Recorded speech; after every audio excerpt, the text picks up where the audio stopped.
Okay. Hi, good evening. This is Shelf Analysis episode 4, and I'm Rick O'Shea. How are you? You probably know that already because you're in my book club. The strangest thing has just happened. We did pause tonight's program for 5 minutes to allow people to participate in the national round of applause for healthcare workers that was mooted a little bit earlier on in the day. One that was happening in the Dáil and one that was seemingly happening in a lot of places.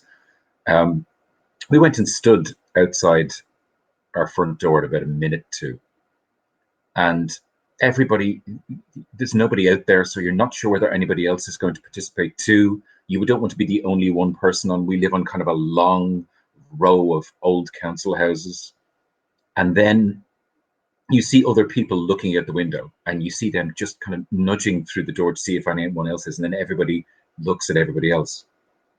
And then from somewhere way, way, way, way, way off in the distance, we could hear rounds of applause at the beginning, really far away. And then everybody took it up along the length of our road.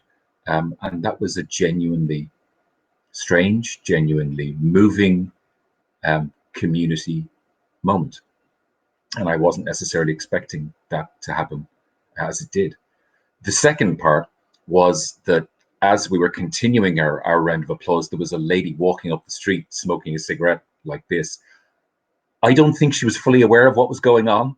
So for her, she was walking up the road and people were applauding her for having a cigarette. Not sure. Nonetheless, good evening and welcome to the program. How are you? With tons happening tonight, we do have as our guest tonight one of the Ricochet Book Club's most favorite authors, Ebbs. And she is with us in about 5 minutes time, 4 or 5 minutes time. A couple of things I want to get to first of all before we do anything else. If you have missed the first few minutes and you're only just coming in now because you were out applauding, doing what you were doing, don't worry, you can listen back to every single show. Just go into the, what's it called again? Let me have a look at that. What's that section called in my own thing? Announcements. That's the one. There we go. Go into the announcements section in the book club. Pro outfit here. The announcement section, you'll find all of the previous episodes there. We've had Dave Rudden, we've had Joe Spain, we've had Sinead Gleeson on different nights this week. Worth the mention, I think very much so, is that I got one here. Tonight was the launch, or supposed to be the launch, of Ruth Gilligan's new book. Ruth Gilligan's new book is called The Butchers. Have a look at that there. She is, you may know her as the author of Nine Folds Make a Paper Swan. This is her next book, the current one. And like so many authors, she was due to be having a launch in the UK tonight, where she now lives. Her parents were due to be coming over from Ireland. She was talking about this on social media today. And of course, that didn't happen.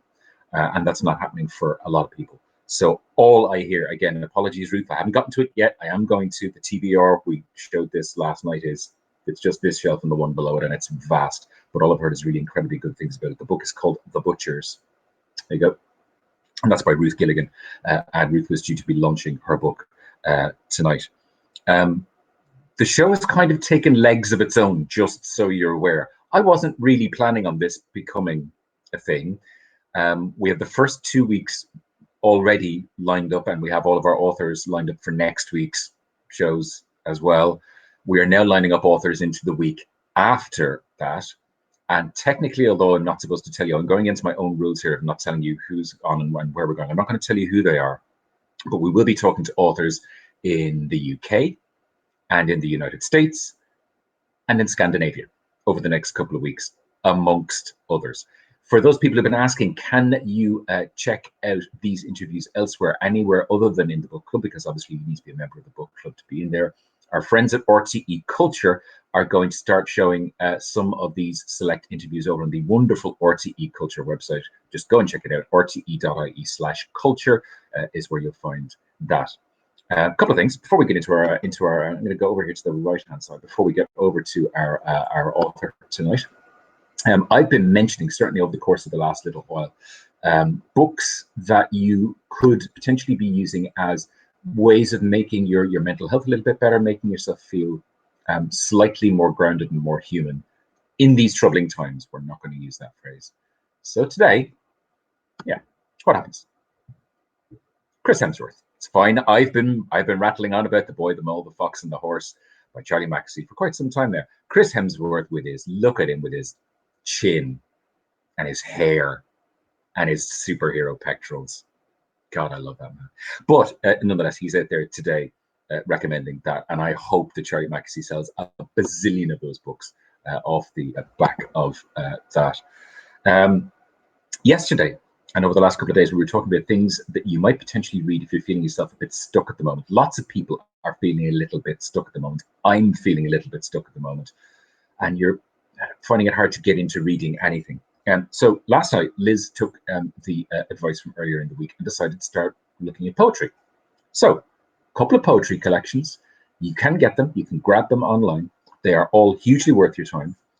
And they may just give you the opportunity to read something, take it up, put it down, put it to one side, read some more poems from within it, and just get yourself back into the groove again. Liz started with this last night, which has been sitting on our shelf criminally for a while now.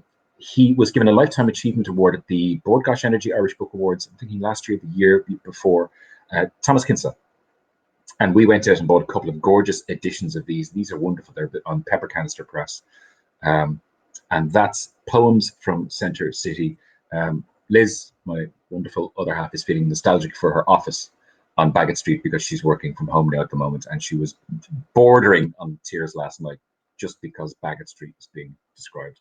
I'm going to give you this again from a couple of years ago, but absolutely wonderful.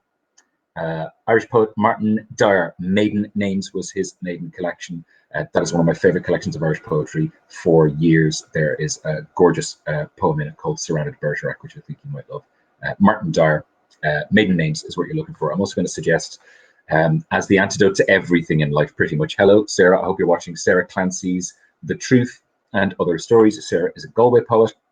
You can get any of Sarah's collections.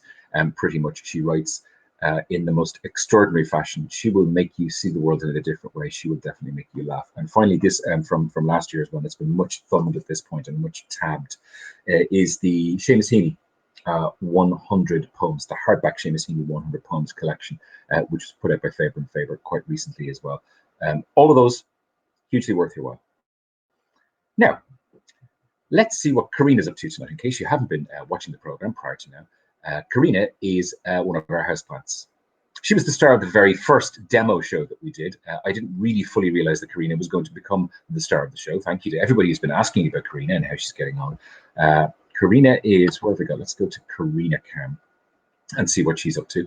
She is reading. Hello, Carina. Hi, how are you? Good. Carina's okay. That seems to be a cocktail, and that seems to be the Pocket Atlas for Remote Islands. She's been a bit fiddly the last few days, I'll be honest with you, because I think she had plans, and I think they've all obviously fallen through now. So Pocket Atlas for Remote Islands. Carina, are you okay? Are you just don't have too? Yeah, okay. Be careful with the whatever that is you have there with the thing, and just do me a favor, hang on to one for me for a little bit later on once we finish this. Time is cracking on. Let's get on with it. Our guest on the show tonight. I met our guest.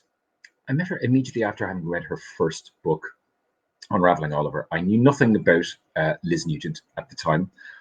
We had never met. I adored the book so very, very, very much, as I did with Lying in Wait and with Skin Deep. She has a brand new book out now, and again, one of those books that should have been launched and is being thrown out into the world right now, called Our Little Cruelties, which I think is, as far as I'm concerned, the best of Liz Nugent's books.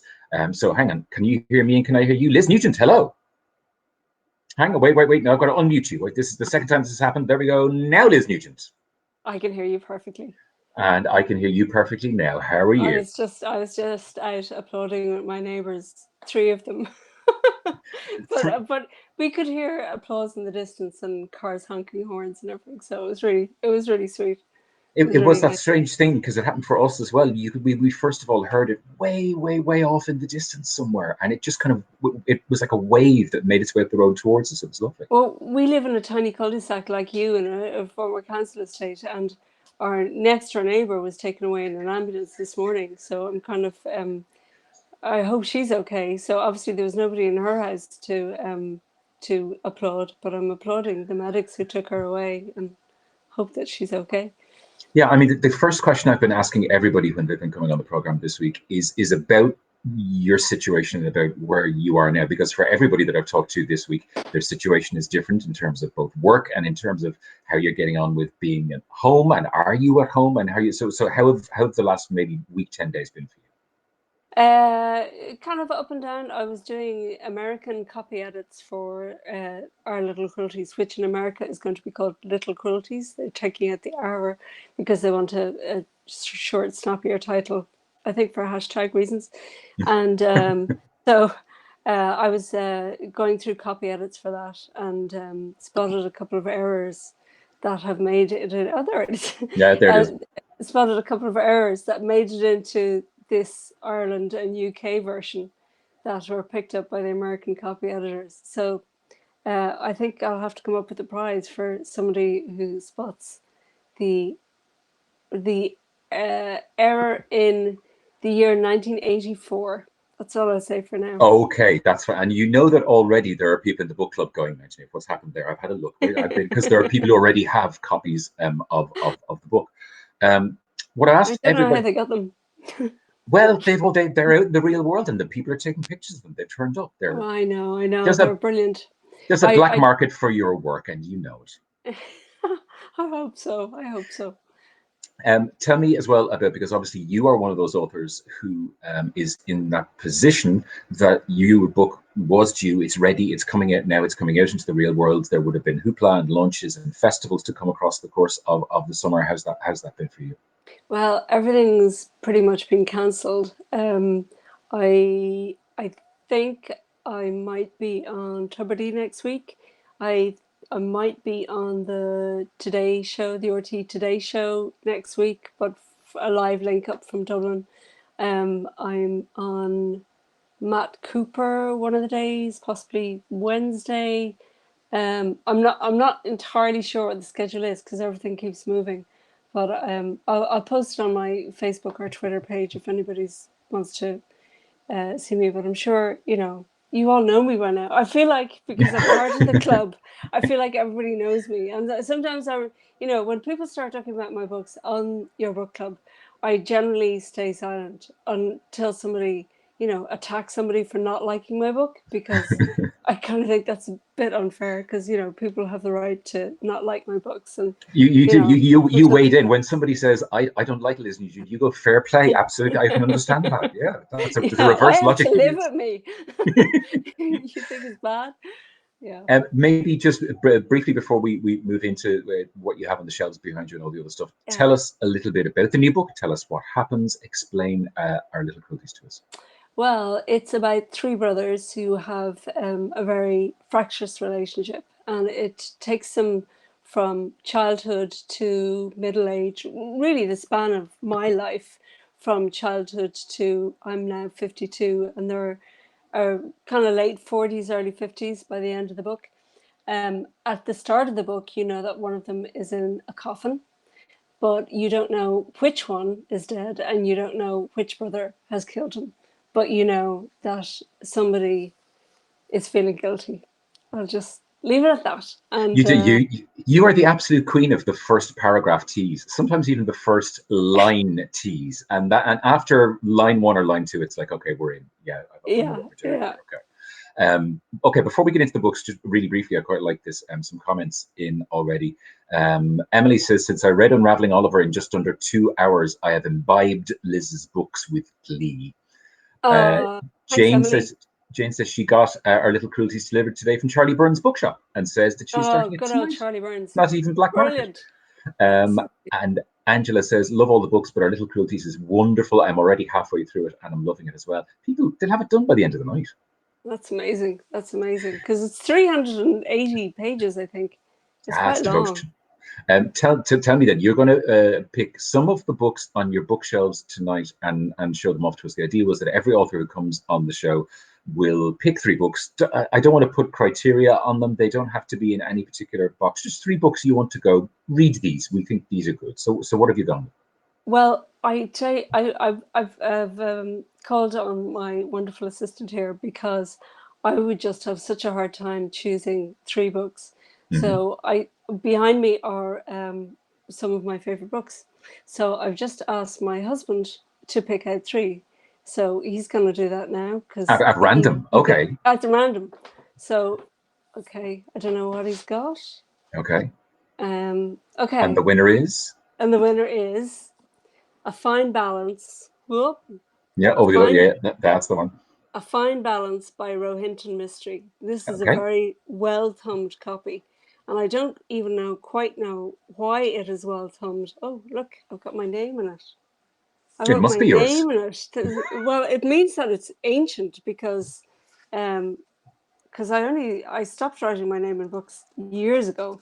But yeah, it doesn't have a date. I used to name and date them. But yeah, that's why I'm surprised that it's so well thumbed is because I only read it once. Because it's a book I think that you can only read once because it is so profound and so moving and so brilliant. And it's about two tailors. It's set in India. The Rohinton Mystery is Indian, and it's about two tailors who live in extreme poverty, and their lives together. I think they're an uncle and nephew, and they are beggars. They're beggars on the street, and it's a searing indictment of Indira Gandhi's government at the time, who moved the slums, who just kind of wasted people, who had a program of sterilizing all beggars, just hooshed them all, had them all rounded up and taken into hospital and sterilizing them. And for one of them, the sterilization operation goes really badly, and he ends up losing the use of his legs and has to continue to beg on a, those tray things, those trailer things that you see sometimes. So that's their lives, and it's contrasted with the life of a young middle class student who thinks very deeply about things. And it's a little bit like Waiting for Godot in a way that it's in Godot, the two tramps, one of them thinks very deeply about everything and is very struck by everything, and the other one just doesn't think at all and is quite accepting of the world that he lives in. And in this book, the tramps are the ones who are accepting of their lifestyle, and the middle class student is the one who is challenging and asking questions. And it really should be the other way around, but it's just a really profound, moving book, but I only read it once. And I don't think I can ever read it again because it's so utterly, it was gut-wrenching, absolutely gut-wrenching. Are you maybe book hoarder is the wrong word. I'm kind of like that as well. Do you have certain books that you're probably never going to read again, but there's no way you'd ever allow them to be taken out of your shelves? Well, I obviously have let this one go because I'm amazed it's still here actually, because I've lent it. It's so well read and so well thumbed. I must have lent it to 20 people. My husband read it certainly. So I must have lent it, but it's one that I made sure I got back. There's lots of books that aren't on these shelves that I lent that I never got back. But yeah, They're always the ones we forget about as well, because you must have owned a copy of something at some point, but it probably you loaned it to somebody 6 years ago, and you've completely forgotten that it was there. I love the randomness of this situation as well, in that obviously seems like a very depressing book for a time like right now. That's just the randomness of that's fantastic. It is, but it's so beautifully written, and I think he wrote it in English. I don't think it's translation. He wrote it in English. Okay. It's an extraordinarily well written and profound book, but maybe a little too depressing for these times. Well, then let's move on to book number wait 2. till August. Book number 2. Make another Richard. choice. Yeah, Richard's Richard, if you got another. choice. Okay. Oh, I know what this is. Yes, this is last year's The Lost Man. Whoa. Yeah. The Lost Man by Jane Harper, which is brilliant. I got to interview Jane in Dublin Castle in City Hall actually in July, and about this book, and it is one of the best thrillers I have ever read. It is set in the hottest part of Australia at the hottest time of the year, where there's a murder mystery at the center of it, but in this book the landscape is more deadly than any of the characters.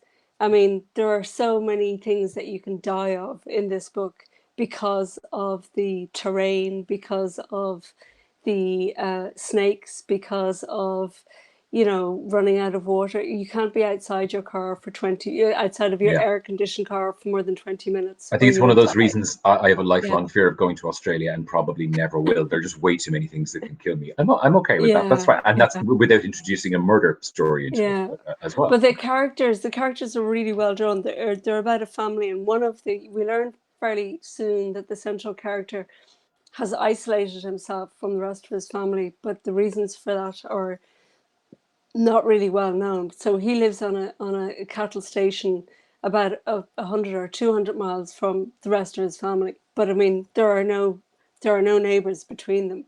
Like, everybody lives hundreds of miles apart. And one of his brothers, there are three brothers in the story, like in Our Little Cruelties, actually. There are three brothers in the story, and one of them has been found dead. And he's outside of his car, which is fully fueled, and he has a car full of food and water and stocks and spare tires, so there is no reason that he should be dead. So it's more or less written off as a suicide to begin with, but then his brother and the local police start to investigate, and all is not what it seems. But Yeah, it's and an again, absolute page-turning, thrilling, exciting, fantastically written. I think it's really at the kind of the literary end of the crime genre. It's absolutely brilliant, and I it sounds like highly a setup recommend it. for a Liz Nugent book. That's the first thing I thought. Well, it sounds exactly like a setup for a Liz Nugent. Okay, Well, I loved it. book Book three, book three. What have you got? Okay. Rick. My husband's called Rick as well. I know we've been through this What is before. this? Your Oh, husband's wow. Rick, my wife is Liz. I know. I know. Oh yes, Trick to Time by Kit yeah. Duvall. Kit Duvall, lovely. Kit Duvall. And thankfully, the first two were by, oh no, thankfully, a second woman out of three. Kit Duvall is an Irish Caribbean writer who has written this book about a woman from Wexford who goes to live in London and is living in London at the time of the Birmingham bombings. And she suffers. God, I don't know what I should say that will be. Yeah, this is a tricky one in that how much of this do you give Do I? away? Yeah, there's a lot of mystery in it. She meets and marries somebody early on in the book, and then tragedy strikes, and they are forever separated. You are dancing a very thin I line here. know, It's a I know. really interesting Look, one. it's Keep really dancing. hard It's to good. talk about, but it's a terrific read. Kit is somebody who I also have met on the circuit at Irish festivals. I'm going to miss her this summer because, you know, I think those festivals are all going to be cancelled. But she's a terrific person. She's great fun, and she writes like a dream. And this is a very hopeful, optimistic book. This is one for these times as well. The Trick to Time by Kit Duvall. Highly recommended. Beautifully written, beautiful, ghostly. Not quite ghostly. I don't know how to describe it. Ethereal is a good Somebody word, maybe. ethereal. Yeah. I read you the blurb on the back. Yeah, I do. It says, Sure. Mona is a young Irish girl in the big city with the thrill of a new job and a room of her own in a busy boarding house. On her first night out in 1970s Birmingham, she meets William, a charming Irish boy with an easy smile and an open face. They embark on a passionate affair, a whirlwind marriage, before a sudden tragedy tears them apart. Decades later, Mona pieces together the memories of the years that separate them. But can she ever learn to live again? Yeah, it's an exceptional book, and Kit is, It's really you're good, right, isn't she it? is one of those people. She's responsible for the Common People Project in the UK, Yeah, which has and now led to the 32, which is happening here in Ireland, which I'm going to be writing one of the stories for. And today, if people are looking at Kit's social media, she is setting up a virtual literary festival that includes some of the events from cancelled festivals all across the UK. So some of those events are going to be recreated in Virtually. cyberspace virtually, Yeah. and people will get to experience some of those as well. My Liz says here on the side, she says she's going to be putting up the names and images of all of your book recommendations at the end of the chat, because half the chat is Brilliant. usually, what's that book you're talking about, what's the thing? Yeah. Tell me, so those are your bookshelves behind you. What about, is that your writing area as well? Where do you work when you're normally working? I work upstairs. This is the sitting room. I work upstairs in the office, and in fact, I have lots of empty bookshelves up there because I did a kind of a cleanse when we were. I know everybody's horrified, but What's I an did it. empty bookshelf? I'm sorry, I don't understand the I know. concept. Well, they're filling up very fast. I just had to make room because I had no room on my walls for art. So I wanted to put some art up on my walls. So I had to take down some bookshelves. So I had to get rid of some books, which ended up in a very good bookshop. I shouldn't name it, but I always support bookshops. So I handed over about maybe 2,000 books to Wow. to a bookshop because I just knew that I would never get the chance to read them again. And much as I love them, and they are great installation, this house is much colder since I never read them. But I gave up some books, you know. Okay. So I have some empty bookshelf space upstairs that is filling up rather rapidly. I mean, you know, I could have chosen any of these books. I don't know if you could see Yeah. behind my head. I can see Lisa McInerney there. I can see a Donna You, Tartt up at the top left. I like yeah, spying at other people's bookshelves. yeah. Is that the Mars room up there in the top right The too? Mars Room, Rachel Yeah. Cushner is excellent. William Yeah. Trevor, Sarah Davis Goff, John Irving, What I like is that you're reading your own Marion bookshelf. Keyes. You're reading your own Yeah, bookshelf through your own laptop as opposed to just I looking know. around and seeing the. Yeah, I could turn I around. see Jane Casey Uh, there as well. Okay, look, Jane Kay, I'm Nick conscious that we're Bowie. almost out of time technically, and there are loads of people asking things as well, which we'll deal with maybe a little bit later on. The book is called Our Little Cruelties. I'm going to do that again because that's the important bit where we stick that up there and we remind people Thanks a that million. this is where you can get it. It's my actual release date today in the UK. I had a sort of a small release date kind of thing here last week, but now all the bookshops are closed. So I would urge anybody who wants to buy Our Little Cruelties or indeed any other book to ring or email their local bookshop and see if they will deliver. And if they don't deliver, then you can go to Amazon, I suppose, if you have to.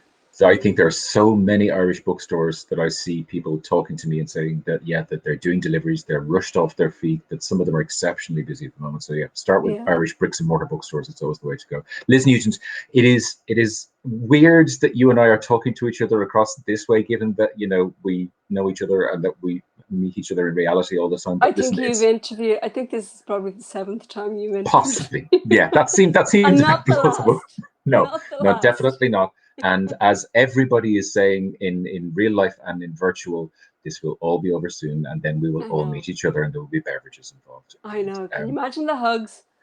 I'm good on hugs. I'm perfectly happy with those. That's fun. Liz Nugent, thank you so much for being a part of Shelf Analysis tonight, and thanks for letting us into your home. Cheers, and to your Rick. Cheers. Take it easy. Thank you. Cheers. Good night. Good night. Bye.